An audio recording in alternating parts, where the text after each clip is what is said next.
South Jersey bad boys.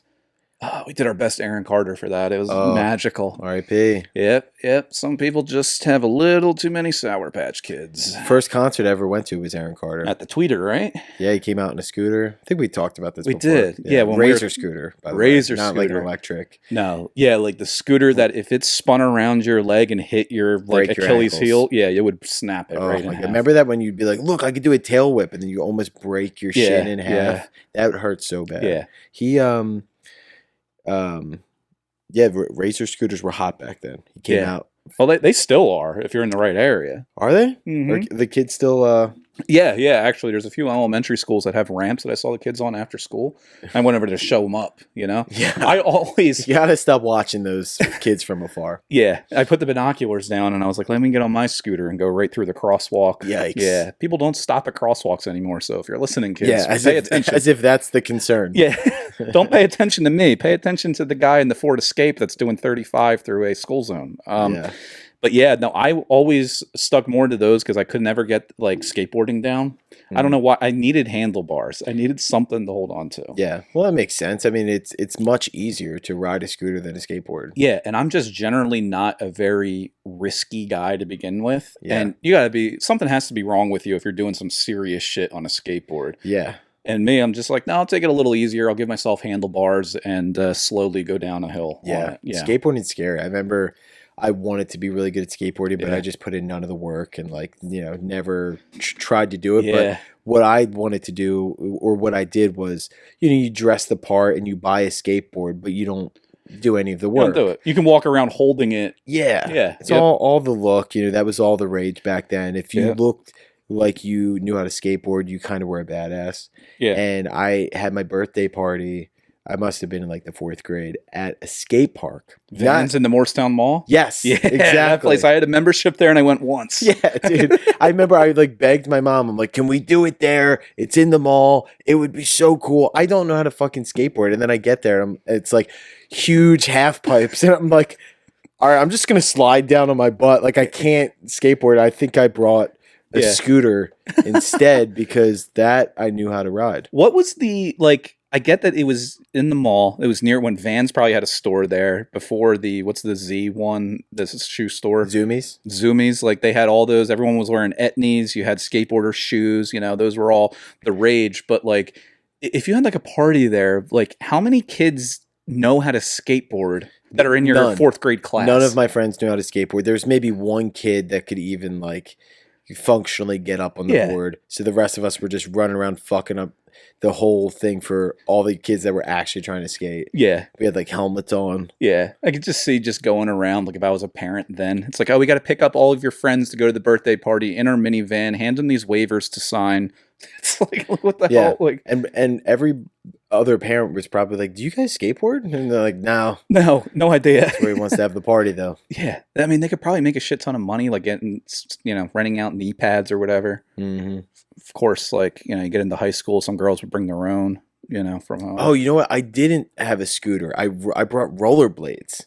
Because that's all I knew how to do. I rollerbladed at the skate park. But dude, even rollerblading around a rink is a lot different than going down a half pipe and jumping onto a rail to grind on or whatever. It's got to be. I mean, even going down the tiniest quarter pipe, half pipe, whatever size they are, is so hard. Yeah, skateboarding is so difficult. Just doing an ollie. Oh, yeah, just even mastering that, because I don't even know physically what you have to do to jump. I've seen the videos of people doing it, but I still don't understand how you get in the air other than kicking yourself forward and backward quick enough to just shoot yourself up. I started skateboarding a little bit in college and I can ollie, but then you get to the point where you learn how to do that. Yeah.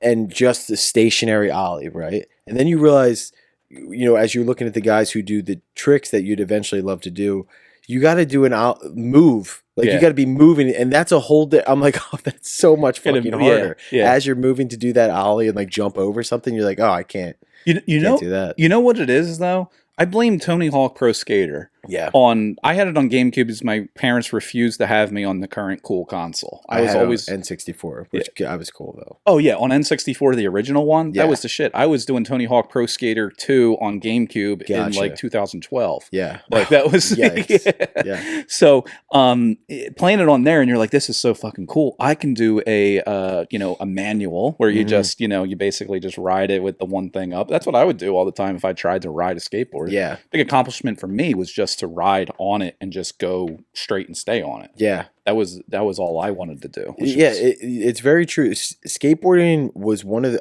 it was so popular when we were kind of in like grade school, like middle school, maybe even high school. It was still like a little bit. Skateboarding, I don't really see pop up much anymore. No one really, like, I feel like skateboarding really goes in waves of like, very popular and kind of falls off. I think the X Games were like really popping off back then where it got really big.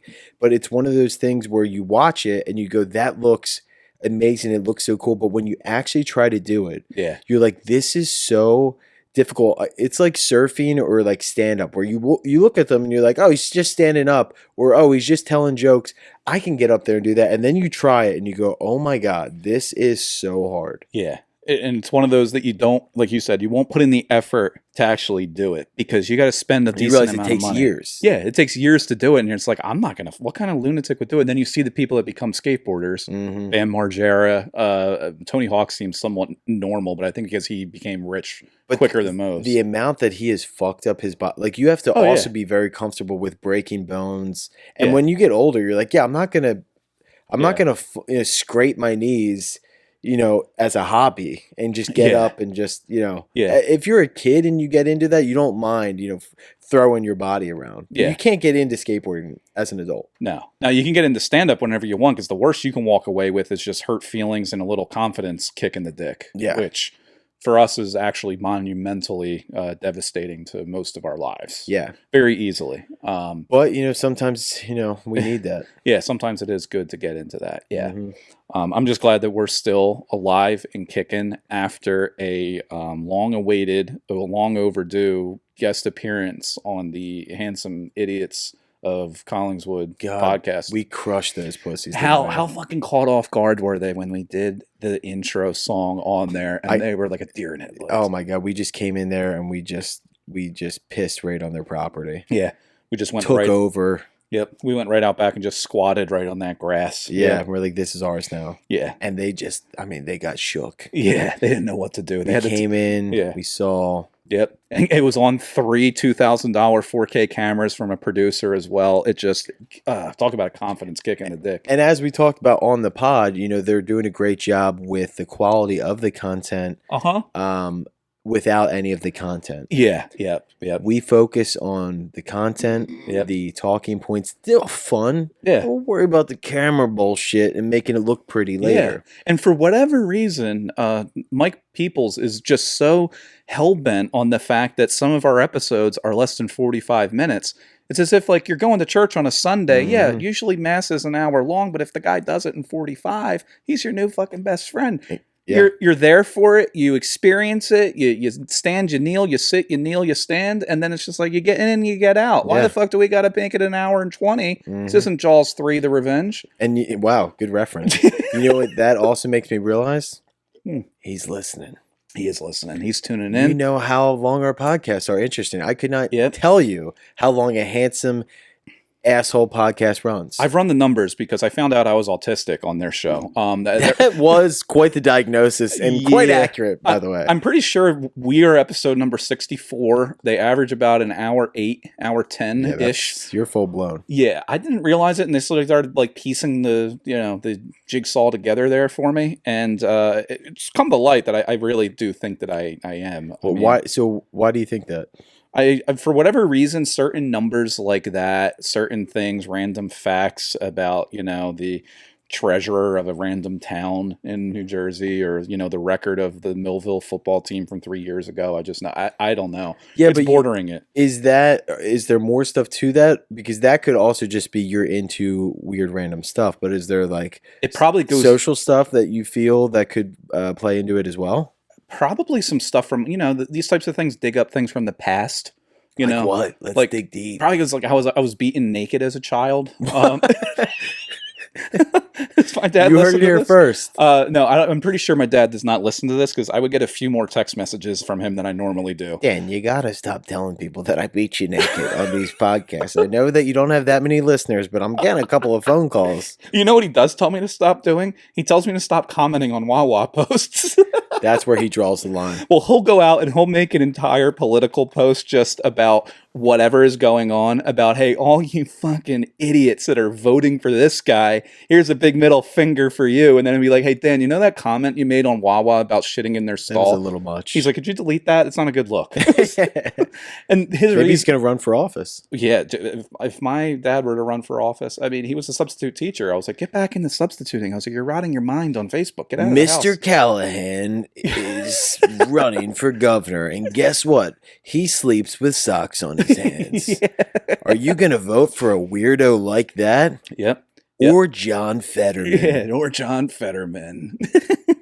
Dr. Oz isn't even a real doctor or wizard. Their big thing against him, which I get as a Pennsylvanian, he's from New Jersey. He owns a house that was worth this much in New Jersey. You're like, I don't fucking... It's like, I don't really give a shit. But if there was somebody running for office in New Jersey, we would probably be saying the same shit. It's like, yeah, get him the fuck back to Berks County. What a fucking asshole. Yeah. Yeah. That is weird, though. I didn't even think you could do that. I didn't even think that you could run for office in a state that you don't live in. I thought, like, for president, you have to be a U.S. citizen. Yeah. Where does he live? New York? I guess in North Jersey somewhere, like probably Hoboken. Hoboken. We know that you don't like Hoboken. I had a very strong stance against that. Yeah. But yeah, I guess that's what it is. But the thing with the whole election stuff, that obviously this is the day after, which they said there was a big red wave coming. It kind of happened in our household. Not so much for the politics, but Rachel's on her period just started it today. Yikes. I asked her if I could say that on the program. She's been getting awfully angry at stuff I've said. And she's like... And that one she cleared? She's like, that one's good. Yeah, you can say that. Yep. Wow. Yep. Red wedding. Yeah, the red wedding. So, all the election stuff, what I've noticed, which is annoying now, because we always say back in the day on here, because we're a couple of dads. Back in the day from the old programs. Yep, the old programs that we would watch back in the late 90s. You remember when election day was just one night and the next morning it's like so-and-so wins? It's turning into like fucking Black Friday, where Black Friday is now the entire month. There's pre-Black Friday sales, there's post-Black. Let's just make it all of November and December that we're going to have Black Friday sales. Election stuff, they're talking about it like, oh, there's this many mail-in votes already here. And then the night they're like, no, not all of them are in, so don't count on any winner tonight. And then like a week from now, they'll still be counting votes and everything. They're just stretching it all the fuck out. They stretch everything out. They stretch out these things, TV shows, like anything that they could just stretch out. And you know what, dude? It drives me like with the voting stuff. Yeah. Of the people with the look at me. I voted. Look, obviously, do what you feel is best. Vote and vote for who you want. Yeah. But the virtue signaling of look at me. I'm a good person. Do your fucking part and vote. I don't know why that bothers me. I don't know why for me either. I've always been I wouldn't say against the grain, but usually the thing that gets me with that, and I've noticed it with other stuff, like my dad telling me to stop commenting on Wawa posts. When he tells me that, I do 3 more that night. Yeah, that's what it is. It's people telling me what to do. When they say what to do, I'm just like, I'm going to do the opposite of what you say. Yeah, and I just don't like people trying to pretend that they are a hero when it's like, relax. Yeah. Okay. You did really nothing. I mean, you participated in something that you find is important, which you should. Yeah. But stop putting your shit on everybody else. Yeah.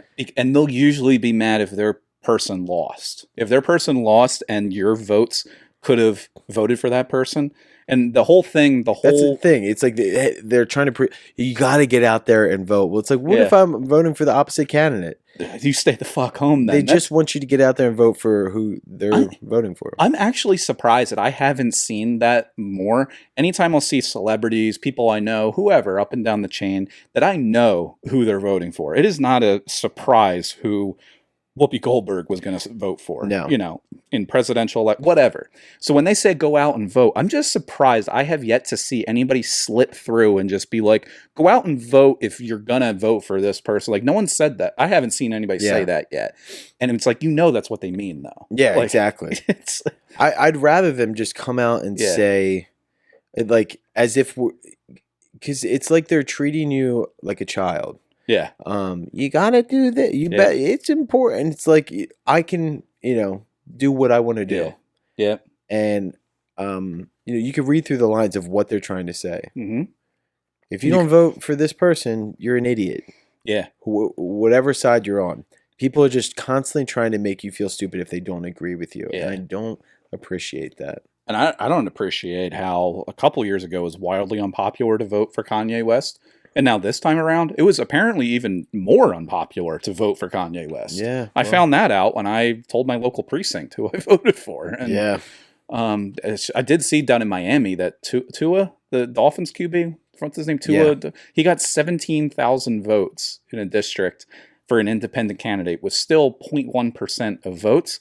But the next closest guy to him, who was a legitimate politician running for like a third-party independent seat or whatever, only had like 29 or 30,000 votes. Oh my God. So it's like a quarterback who you had to write in Tua had over 17,000 people. And a guy who actually spent money on campaigning was actually out there on the trail, got like maybe double what he did, but still only double of 17,000. Wow. Like, it's fucking insane. Who do you think is going to be? Do you have any idea of who's going to be our next president? I did see earlier that someone asked Biden if what's his message to 2/3 of Americans that say that he shouldn't run again, and he's like, "Watch me." Oh my God! if I don't vote, if I don't run again, you're not black. What? Joe, go to bed. Go back to bed. Not running. I'm going to be on my bike. Yeah, I'm cycling into the presidency. I'll tell you what, man. I'll be riding my cycle right through these polls. I will say that for somebody that I definitely, if anywhere, full disclosure, I would probably be definitely more in a libertarian, kind of wishy-washy in the middle on either side of stuff. I think me too. I think that's where a lot of people, honestly, people that don't usually talk about it, I think are pretty quietly in that same boat. That's why I get really frustrated because you were forced to pick a side. One of two sides. It's like, for the most part. Yeah. Where, you might agree with some things on one and disagree with certain things. And there's no like blend of, of things on both sides that maybe you agree with. So you kind of, can feel lost at times, and there's no strong libertarian candidates. Yeah, and that's where, and it's just they haven't gotten to that point of where they can be taken seriously at this point. And I would love it. It would have to start at a local level, to be honest. Why isn't there more libertarian candidates where they can express views of like things that maybe are on opposite sides, Democratic or Republican, of like someone saying like, hey, I agree with this, I disagree with this. But so they have this blend of stances where like a lot of America who is in the middle can go, oh, well, finally somebody where I get a blend. It's always crazy because I think the same thing. I'm like, if somebody were to just say like, yeah, I don't really support sending like on a, national level, for example, it's like if you were to vote for, they always say you like looking at Fetterman and Oz, it's like you got a guy that just had a stroke or you're going with the snake oil salesman. It's like between that and like Trump and Hillary, for example. Yeah. It's like, do you want to vote for the person that's going to send $25 billion to like transgender Afghanistan women's rights or something? Yeah. Or do you want to vote for the guy who's like going to... a full-blown narcissist. A full-blown narcissist. Could nuke a hurricane. Yeah, exactly. Who's going to, put the Christ back in Christmas, And that guy is Hillary. Should be clear. No, I'm joking. But you're constantly presented with two extremes. Mm-hmm. And then you're like, if you don't pick one, you're like, well, I don't feel comfortable. Yeah. And that's why I feel like people are so easy to pander to the more popular opinions. I feel like that we could pander if we wanted to run for local office as a duo, kind of like a, is it, how do you pronounce it? We already have a great campaign song. Yeah. 1, 2, 3. South Jersey bad boys for president. For president, for county alderman. Oh, shit. Is that my fucking memory card? Oh, yeah. Is it full? Yeah. Fuck. And if you guys don't believe in conspiracies and mass media trying to control the narrative, filling that memory card on the cue of the campaign song. It feels a little fishy. Yeah, that's not a coincidence. Yeah. You know, if you guys missed the song though, we'll do handsome cuckolds. Oh my god, that is such a perfect song for that. Yeah, so that's what we'll be running on, and I think we've talked about in the popular things you can go for. We should start running smear campaigns against them. I mean, we have been obviously, but like we've been doing it for actually a while. do like television spots. Yeah, against on like public access. Yeah, yeah. I think we should, and we can just run on very popular things that most people, especially in South Jersey, if we're running in Camden County somewhere, that people can get behind. Such as if there was anything that you could run on for me personally. Anybody that comes to a complete stop in the Easy Pass toll booth lane should be shot. Should be shot in the head. That's going to be down the line when we got to start small, and then like we'll implement that in like the third term. But initially, just go to jail for 60 days. You were behind bars 60 days, no chance for parole or good behavior. No more parking tickets. There you go. Yep. That's another thing we can run on. Guess how many people would like that? A lot of them? A lot of them, yeah. How many people are going to be parking on sidewalks in people's living rooms? Yeah. I mean, yeah. No more taxes. No more taxes either. If you want to earn your money, you better pull yourself up by your bootstraps. You go around and you start soliciting donations illegally, committing fraud, whatever you have to do to keep a town afloat. No more gays. Yeah. Well, I mean, that one could get us in some trouble. That was a joke. However, to say that you wouldn't get votes for that stance, don't sell yourself short on it. That's true. There are a lot of extremists that would probably be like, hell yeah, brother. I'm starting to tune in this South Jersey podcast and they're making sense. Yeah, they're making sense. And I tune in down here in Franklinville, New Jersey. I mean, we do have the highest rating of Alabama truckers that listen to this podcast. Yes. Yep. And Mark, if you're listening, we consider you an Alabama, New Jersey truck driver. He lives in Berlin, but Mark is an ally. He's an ally to this. And he'll get behind. He knows a few Alabama good old boys from Salem County, New Jersey. I can fucking bet on it. We'll get behind Mark and he'll get behind some other truckers. Mm-hmm. You better believe it, brother. Once we find out what those guys are up to. We haven't talked to him, by the way. We got to have him call in and give us a little bit of a rundown of the trucking business. We got to have him. He might have commented or messaged us. We've been off the air for a little bit last week. Mark, let us know what's going on, pal. Yeah, we got to check in on you. Yeah, I mean, between that, but you can, very politician-like, you can tell one sector, no more gays, and then you turn that right around, go a few towns over, and you'll be like, no more straights, and you're just like, it makes it tough with social media. Both, yeah. Because there's bound to be one of those videos that gets out. We're just going to have to really play it by ear. What else can we do? We're going to raise the legal, the blood alcohol content for DUIs. We're going to raise it by 2 points. Yeah. Yep. So no more 0.08. It's going to be like a 0.2. Abortion is mandatory. Yes.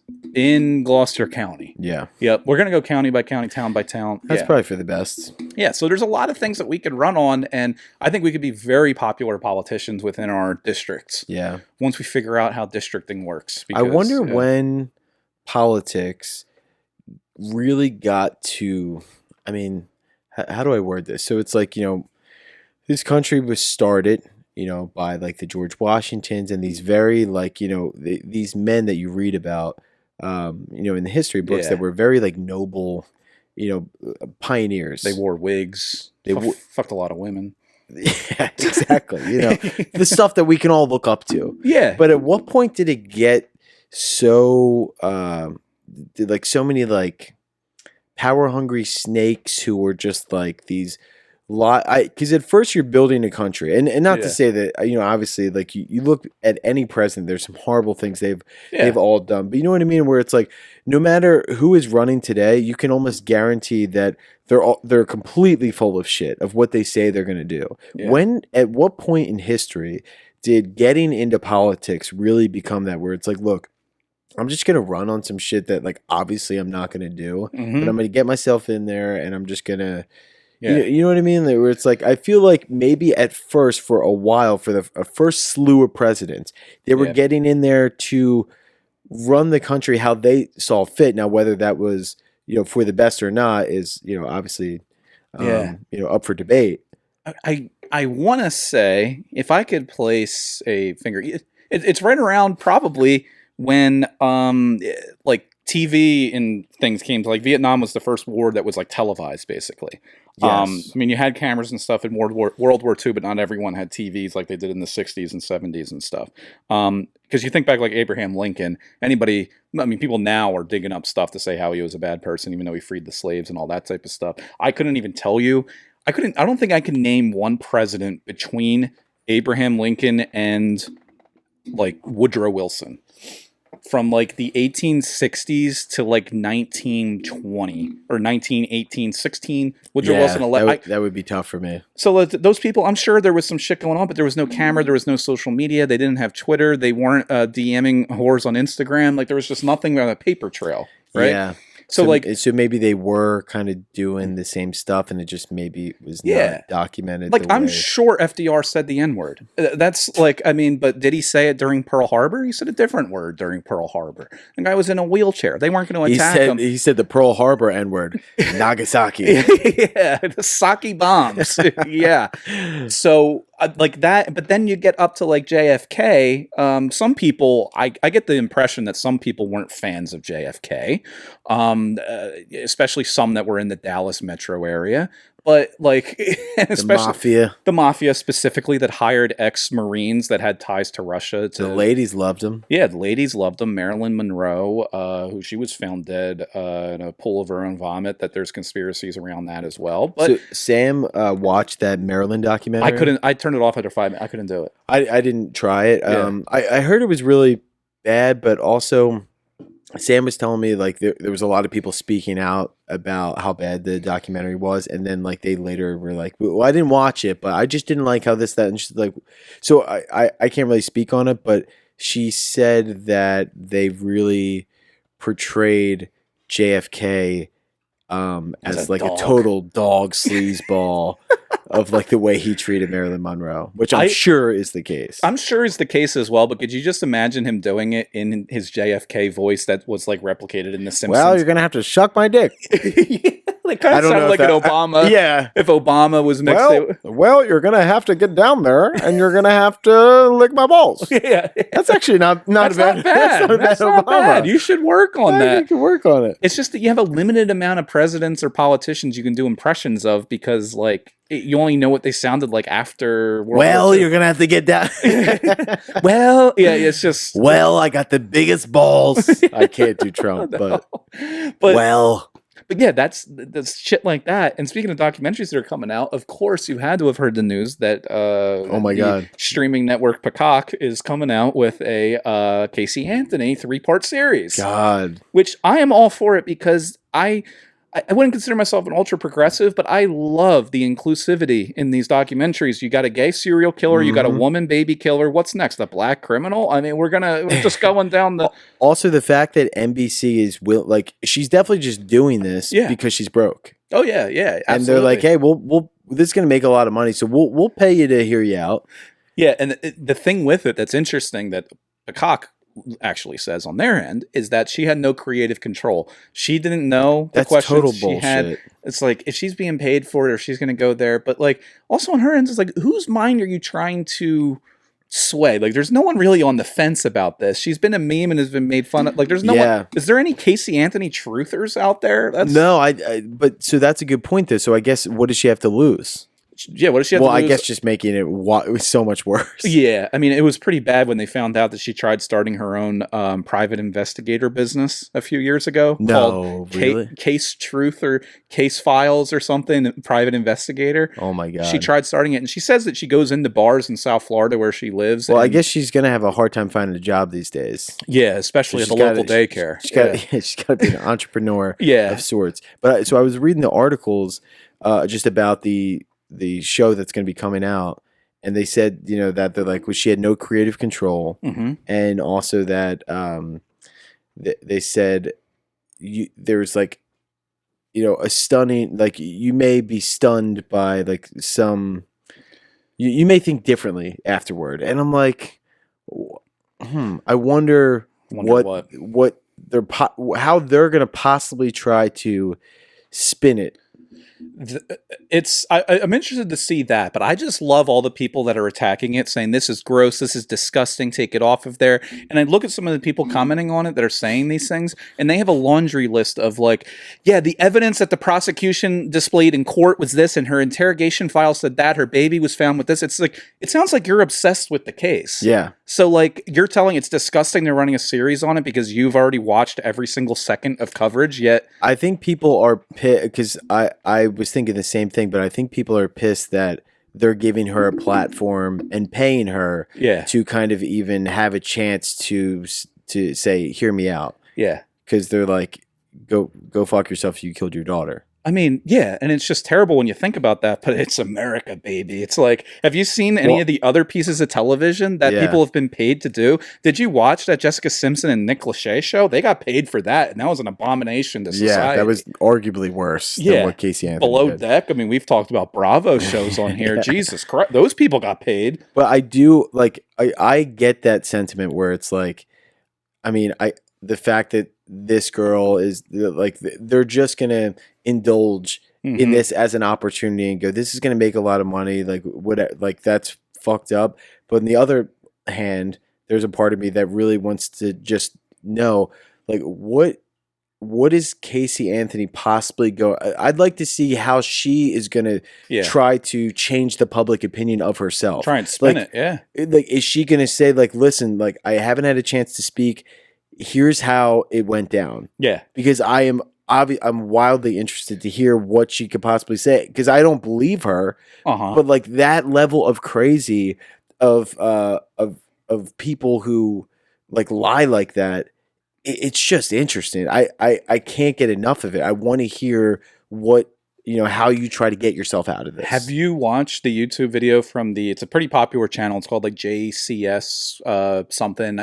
For whatever, this guy breaks down interrogation videos, and they did a Casey Anthony episode on the YouTube channel. This was big during the pandemic that he did all these clips and everything. I forget how long. It might be close to an hour, but it's very well done, and it takes all of her interrogation footage from all the different interviews with police, compiles it all in there. He kind of narrates it, speeds through certain sections of it, but doesn't chop and screw it and put it all over there. But he breaks down how she was like a masterful pathological liar. Wow, really? And was very good at lying and what she did, spinning the story into her being a victim, all this stuff. Yeah. And like, I have to send you the link to it because it was actually fascinating. It breaks down her, all these other cases. So interesting. Yeah. And that's what people are interested in. It's like, I feel like it is kind of annoying because I feel like people do go crazy, like when the Jeffrey Dahmer things comes out, or what John Wayne Gacy thing, or this or that, like all the OJ things that came out. I'm sure there's a George Zimmerman one. Yeah. Like, you know, people at streaming networks, when they see or hear of a tragedy, they're like, holy shit, let's get the script ready. Yeah. Like, and they're trying to be the first to get on it. Because all these streaming networks, it's Peacock. They're competing with Netflix, who's also competing with Amazon Prime, who's competing with Hulu. Like, they all got to have the next juiciest thing. Yeah. So, like, oh, did anybody cover Casey Anthony in the let's get her in for a 3-part thing? Like, So it reminded me of the whole case. Like when I saw that on, you know, I saw that article come out today, and I didn't watch the trial. Like I have the gist of, like, you know, most of the evidence, the way, you know, it was presented and stuff like that from, I think, one of the documentaries that was on Netflix about her. She's not speaking in it or anything like that, but just about the trial and like the case. Did they ever say, because I just can't, I mean, there's obviously so many things you can't get past of like, how could you not convict her? Yeah. But I know I was reading today like what her defense was, of like how they basically tried to spin it that she was sexually abused by her dad, and that her daughter drowned in the pool, and she was like too nervous or terrified to report it, and that's why she waited a day or something. But like, did they ever address and explain the fact that they have pictures of her partying like weeks after like her daughter has been missing, and like for even in her defense, so you know your daughter's dead. Like, did anybody ask her, like, then what are you doing partying? And like, did she ever speak to that? It had to have come up, and I'm sure it's going to in this thing as well. Yeah. Which a lot of that comes up in like OJ's trial in similar circumstances. He went to Nicole Brown's funeral, but then like all this time since then, people have always asked, like, have you been looking for your wife's killer if you didn't do it? Like, Yeah. things like that, like those types of questions, I think come up either in the trial if there's a way that they can do it without the judge overruling it.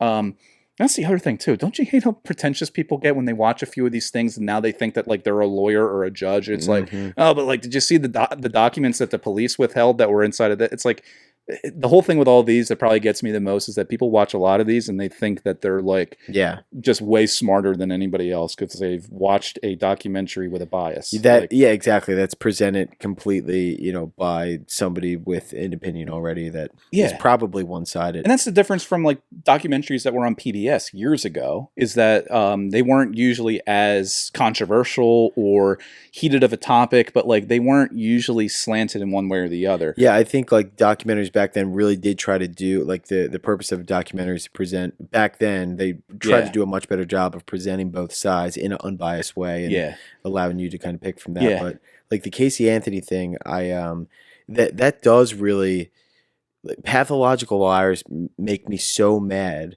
I love them. That is, I mean, they're so interesting, but that is kind of bullshit now that I'm thinking about it. It's like she's had 11 years now to think about how can I say this?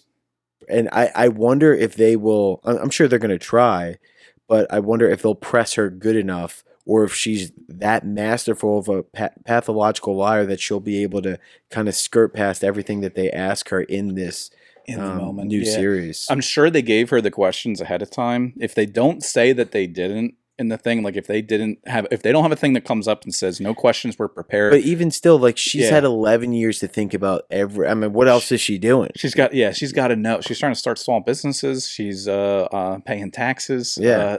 But like she's had 11 years to think about like every possible thing they could ask her and craft a masterful argument. Yeah, she said that she pretty much lives very low key and she'll go out to bars and hang out with friends, but she gets spotted every single time and people will figure it out. And then at that point she leaves and she says that she can't like spend much time anywhere before she's found. Of course. And another fucked up part is the amount of guys that still probably try to bang her is probably 90%. Oh yeah, she said she gets flirted and hit on in bars and stuff all the time. Yeah. Which is incredible because like I know a lot of people that are sick enough, guys, I'm sure you know the same type of guys who would definitely want to be around. But then look at the girls on the other side.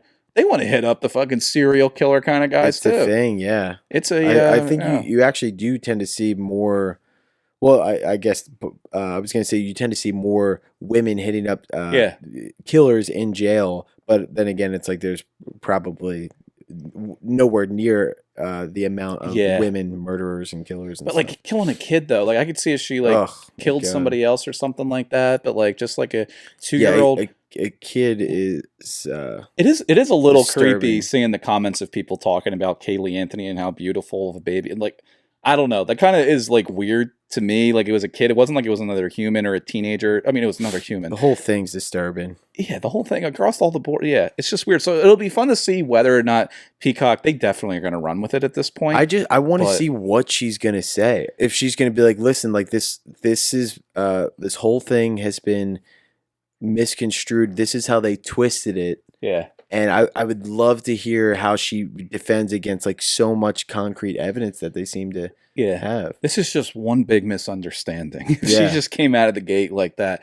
Listen, you got the wrong gal. Yeah. And then she just pins it on like her friend Tammy from college or something. Like, God, if it would be wild. Yeah, that's another thing. I'd like to hear her side of what. Okay, then what happened?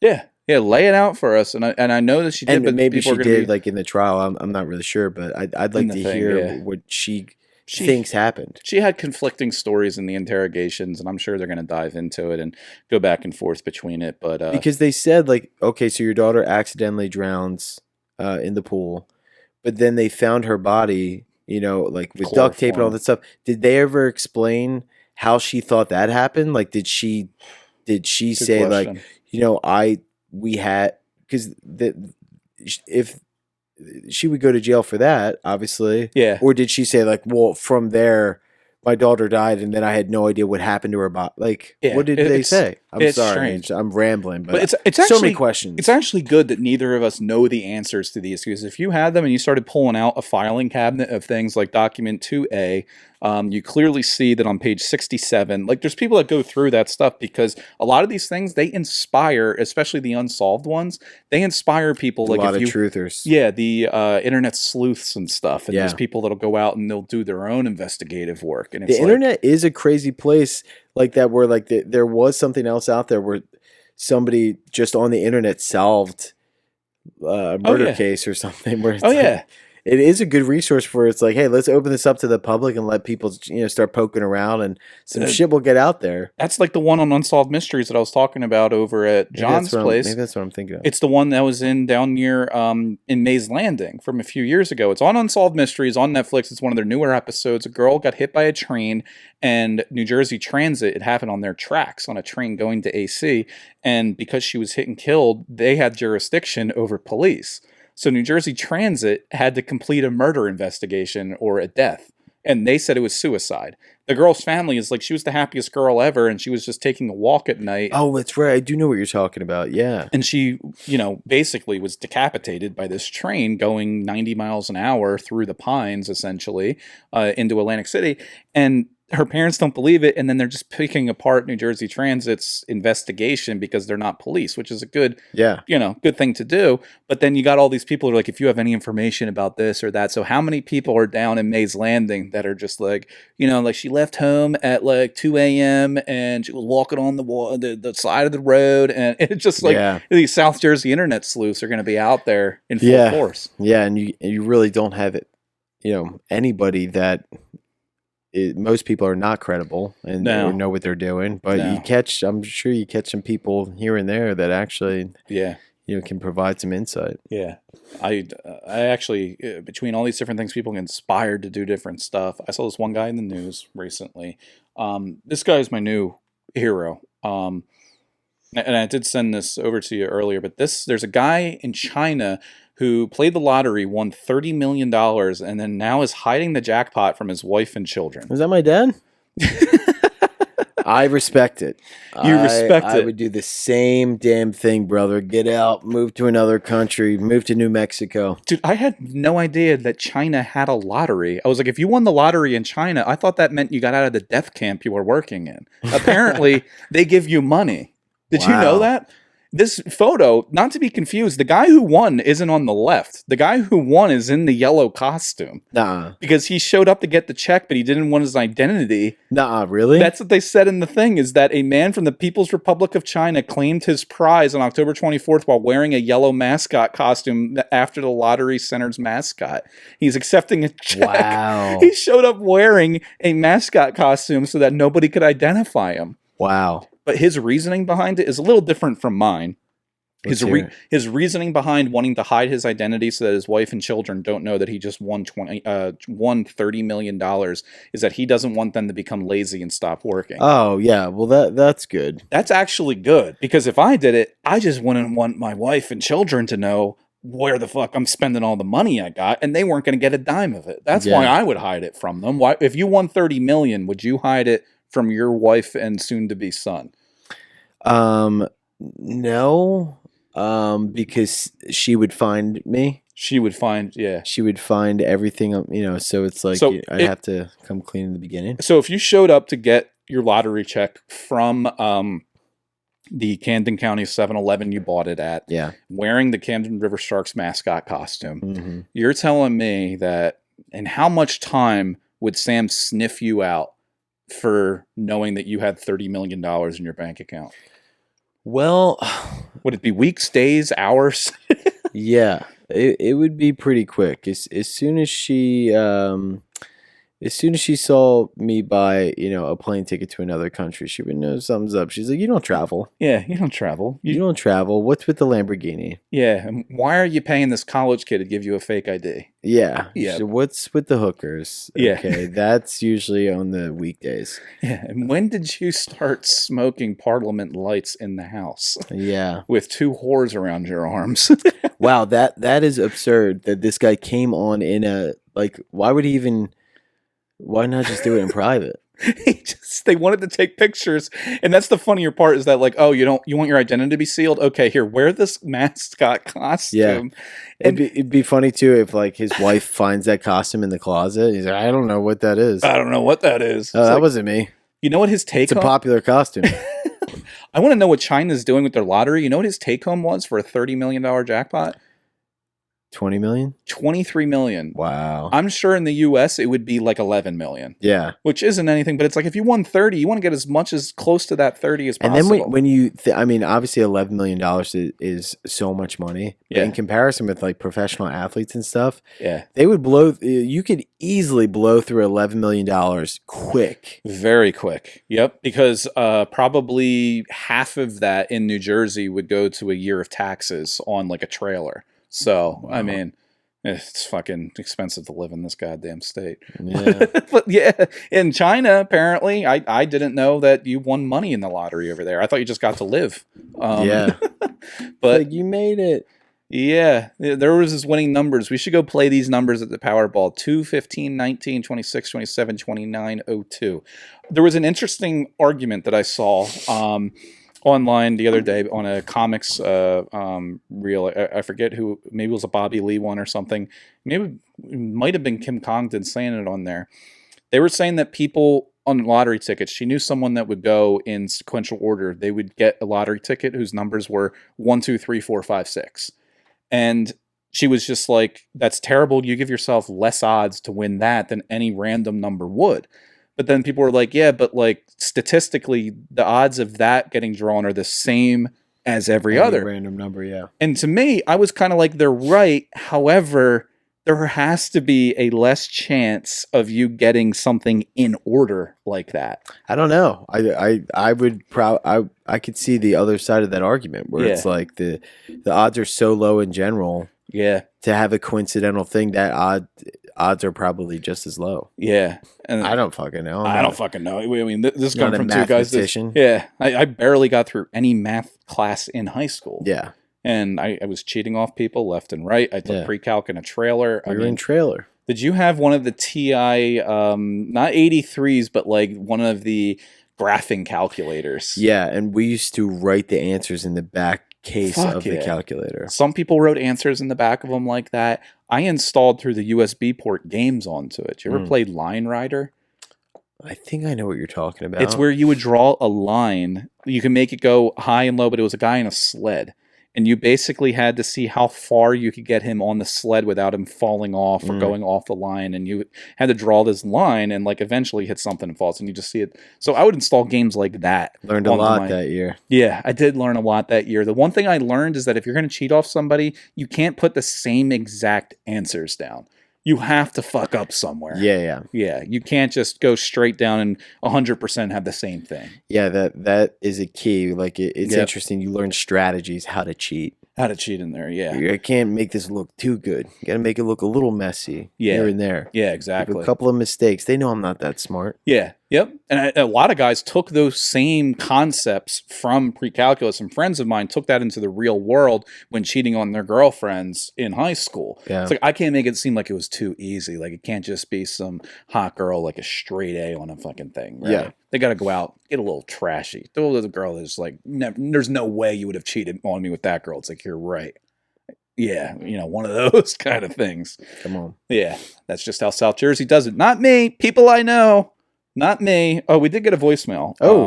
Over the past week, and it's actually a pretty informative. And this isn't just directed at the person who accidentally gave this phone number, which we're going to alert them about it. It's a good reminder for us all, though. Beautiful. This is Atlantic Care calling to remind Tony Berlanti of his ball widening surgery and annual penis pumping checkup on Thursday, November 10th. Please call back to confirm your appointment. Thank you and goodbye. Wow, well, I think they mixed up the numbers here. We're going to have to relay that to Tony P. at Krosky's this Thursday. Tony P., do you want to try and call? Let me see if it'll let me call them back. Oh, it will. All right, let's just see if we can call. Ball widening. That's got to hurt. Yeah, I think it is. And ball widening, I'm going to see if it's going to let me actually call here. Come on, baby. Let's go. Let's see what we can get.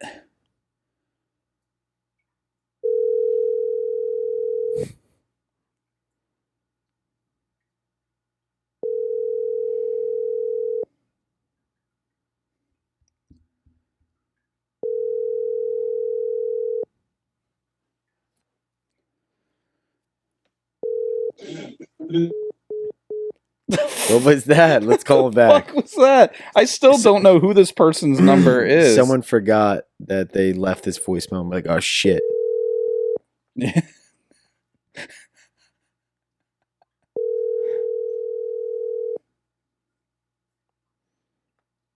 Answer, you coward.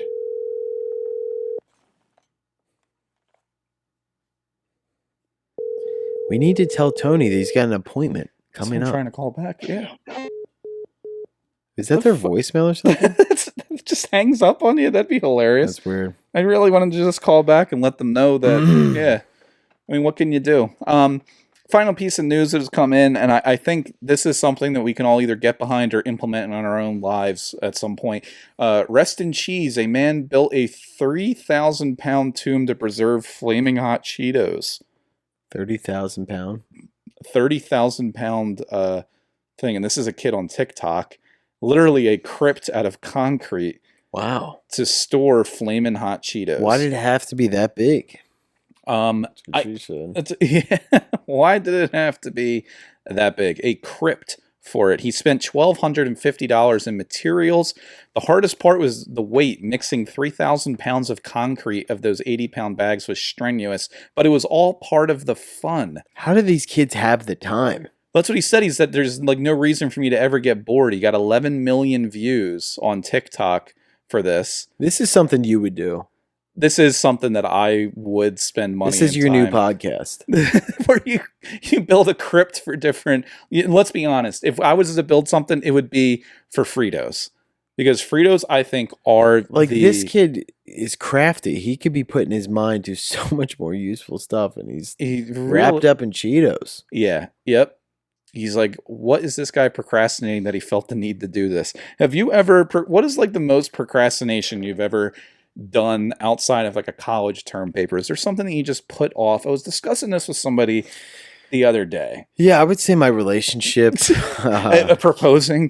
Proposing, communication with my lovely fiance. No, I'm trying to think. There's like things that people... I was watching a video on procrastination and how it works in the brain and how people put off stuff that they get nervous about doing, they don't really like to do. There's not a lot of those good endorphins or whatever they are going on in your brain, so you kind of avoid things. Yeah. But it's not always a sign of laziness. It's just something that you're trying to avoid and push off because it doesn't give you a good feeling in your head. Yeah. So there's a lot of different things, and if whatever you're pushing off inspires you to mix 80-pound bags of concrete to get a 3,000-pound crypt... More power to you, brother. Exactly. Now, what would you put in that crypt yourself? I would go Fritos. If I could store something in something this big, I would go Fritos. If it's I thought you were going to say your wife. Oh, no. I would have much more creative, less obvious places to put something her. A little more secure. Something a little more secure.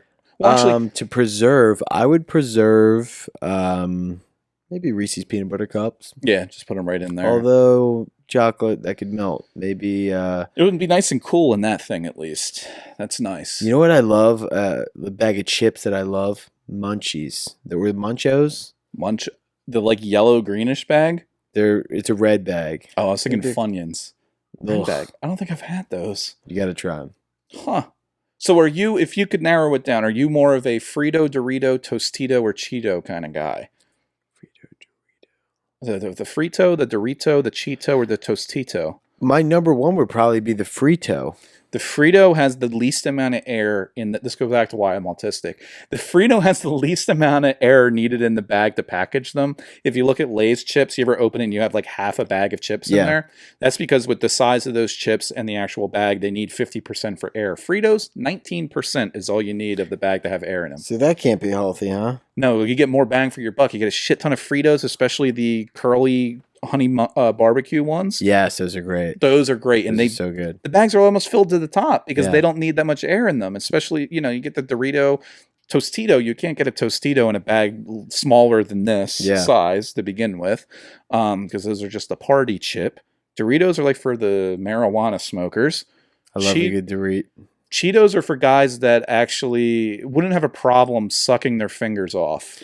That's the thing. I don't like the sucking of and licking of your dirty hands afterward. And they get stuck in your teeth. Yeah, those do too. I think I get stuck in my teeth these days. I can't deal with. You get the orange crust all over you no matter where. Like a few days later, you see it like in your fingernails and stuff. It's gross. Yeah. Now, I wouldn't have a problem looking that off certain other individuals' fingers, as a favor, but my own. I know where these hands have been, and it's fucking disgusting. Yeah. The Frito, though, it gives you just stank enough of a breath and an aftertaste to keep the people at bay from you. Yeah. And you can have those suckers morning, noon, or night, Yeah.